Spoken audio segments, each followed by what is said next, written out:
Hi guys, it's Lindsay, aka Makeup and Mobility, a channel where we like to focus on makeup and disability advocacy. As you can see in today's video, it's going to be my Oklahoma City University Physician's Assistant panel pictures. And I thought this was a great way to kick off Developmental Disabilities Awareness Month and CP Awareness Month, which are both in the month of March. I got the opportunity to be a part of a panel for the Oklahoma City University Physician Assistant Student Program, and I got to be a part of several different speakers, and they had breakout rooms, so each speaker was put in a breakout room.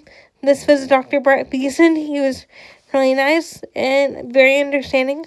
It was really a guided discussion, and they had a list of questions that we had to go through, but we talked about a variety of different topics from healthcare to mental health. And here's a picture of me talking to some professor.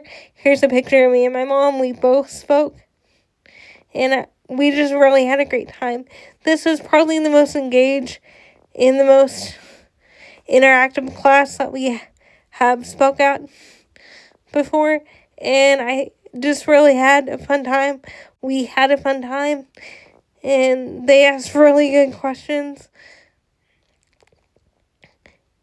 and I really enjoyed it. I think they're going to have me back, and I would really much enjoy that if they had me back. So thank you guys so much for watching Fine Beauty and Advocacy, and keep rolling on. I love you. Bye.